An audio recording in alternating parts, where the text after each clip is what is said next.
You ever notice something strange about the way we talk about generations? We analyze baby boomers endlessly.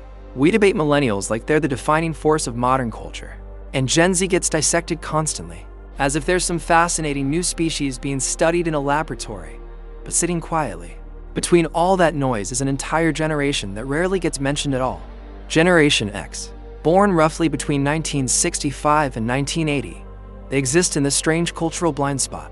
They're the people who show up to work, get things done, and rarely make a fuss about it. They're the parents who seem calm, but oddly detached at times. The co-workers who don't complain much, don't post motivational quotes online, and definitely don't document every detail of their lives. They helped build much of the early internet, yet they're the least likely to post about what they ate for breakfast. And the strange part is that their psychology might actually be the most misunderstood of any generation alive today.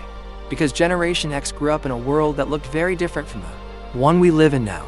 To understand them, you have to imagine a very specific moment in time. Picture the year 1978. You're 8 years old. School just ended, and you walk home alone.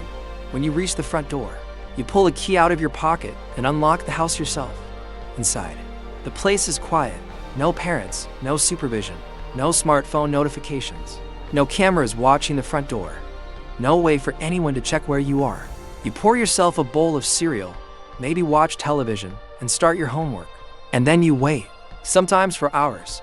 This wasn't unusual. In fact, it was incredibly common. Researchers writing in the American Journal of Orthopsychiatry estimated that by 1984, nearly 7 million children between the ages of 5 and 13 were regularly unsupervised after school. 7 million kids learning very early in life. That sometimes you're on your own. That experience shaped their psychology in ways that many people today don't fully appreciate. Coming home to an empty house didn't just make them independent. It subtly trained their brains to understand something important. Actions have consequences, and those consequences happen whether anyone is watching or not. When their parents finally arrived home from work, discipline wasn't usually a long emotional discussion. There weren't many conversations about feelings or self-expression. If you broke the rules, you knew immediately. Punishments were direct. Expectations were clear. Psychologists describe environments like this as high-contingency environments. In other words, your brain learns quickly that behavior and consequences are closely connected. Step out of line, and something happens right away. That kind of environment teaches people to think ahead. And it's one of the reasons many Gen X adults naturally anticipate problems before they appear. They're used to mentally running through scenarios and calculating outcomes. To younger generations, this sometimes looks like pessimism, but to Gen X, it just feels like realism. They also grew up during a time when the promises of stability started to unravel. Throughout the 1970s and 1980s, divorce rates surged. Families that once seemed permanent suddenly fractured. At the same time, corporate loyalty began to break down. Parents who had devoted decades to a company could be laid off overnight when restructuring arrived. Gen X watched all of this happen in real time. They were told again and again, work hard, follow the rules. Everything will work out. But the evidence around them suggested something else. The rules could change at any moment. Psychologists sometimes refer to this mindset as defensive pessimism. It's not pure cynicism. It's more like a protective layer.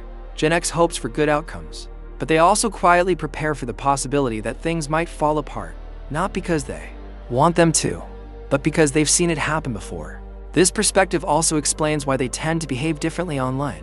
Many people assume Gen X simply struggles with technology, but that assumption misses the real reason they often stay quiet on social media. They grew up at a time when privacy was normal. When you made a mistake as a teenager, maybe a few friends knew about it. Maybe your parents heard the story eventually, but that was the end of it. There were no viral videos, no screenshots spreading across the internet, no digital record that followed you forever. So the idea of broadcasting your personal life to thousands of strangers doesn't feel natural to them. It feels risky. To Gen X, privacy isn't about hiding. It's about safety. Another interesting trait is their use of humor, particularly sarcasm and irony. For many Gen Xers, humor became a kind of emotional shield. If something hurt, you joked about it. If something was stressful, you laughed it off. Part of that mentality developed during the final decades of the Cold War, when kids regularly practiced duck and cover nuclear drills in school. Imagine being 10 years old and hearing adults casually discuss the possibility of nuclear war, while also insisting everything was perfectly fine. That contradiction forces a young mind to adapt. You learn to hold to conflicting ideas at once. The world might be dangerous, but you're expected to act normal anyway. So humor becomes a release valve, a way to keep emotional distance from things that feel overwhelming. But perhaps the most distinctive trait of Generation X is their approach to work. They rarely talk about it. They rarely brag about it. They just show up and handle things. That work ethic started early. Many Gen X kids held jobs long before adulthood, paper routes before sunrise, stocking shelves at grocery stores, flipping burgers at fast food counters. Sometimes they were responsible for tasks that would surprise people today.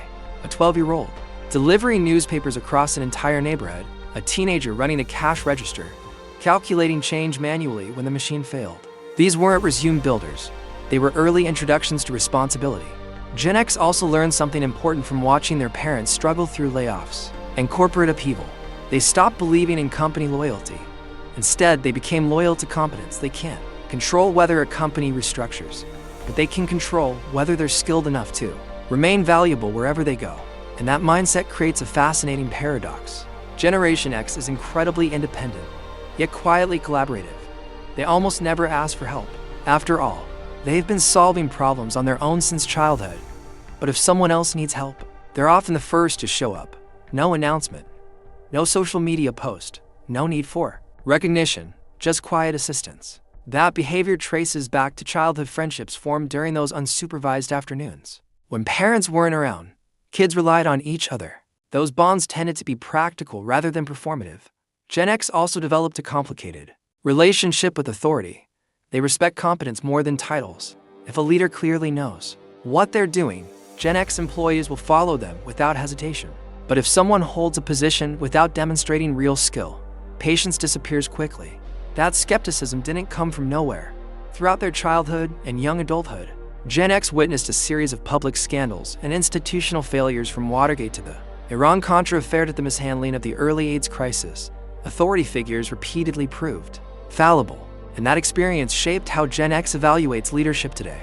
Economically, they've also lived through multiple shocks. The youngest members of the generation entered adulthood during the collapse of the dot-com bubble.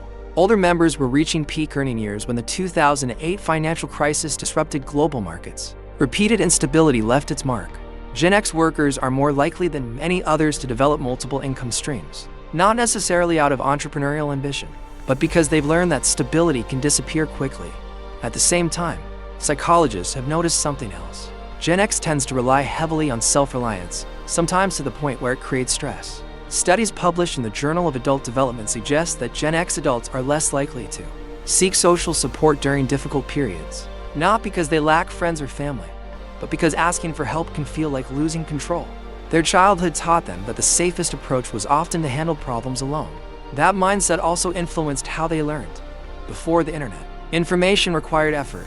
Finding an answer meant visiting libraries, searching through card catalogs, and reading entire books just to locate one useful paragraph. Because knowledge required work, it often felt more valuable. Cognitive psychologists call this deep encoding, when information obtained through effort becomes more firmly embedded in memory. Gen X also grew up fixing things themselves. If your bike chain slipped off, you flipped the bike upside down and repaired it. If the television flickered, you opened the back panel or adjusted the antenna. Calling a professional wasn't the first option. This built a sense that the physical world was understandable, that with patience and a screwdriver, most problems could eventually be solved. Now many Gen X parents watch their own children grow up in a completely different environment. Constant supervision, instant access to information, social media documenting every moment. In many ways, they gave their children what they themselves didn't have: attention, presence, protection. But sometimes they quietly worry, not because the world is worse, but because in their experience, visibility can create vulnerability. The truth is that Generation X may be the last group of people who truly remember what it felt like to be alone with their thoughts for long stretches of time, to experience boredom, to invent solutions without instantly searching for answers online. They're not necessarily tougher or wiser than other generations, just shaped by a very specific moment in history when the analog world was fading away, and the digital world hadn't fully arrived yet. They became the bridge between those two realities, and bridges rarely receive attention. They simply hold everything together while everyone else crosses, quietly doing the work, expecting nothing in return. And perhaps the most Gen X trait of all is this: they're perfectly fine if nobody notices.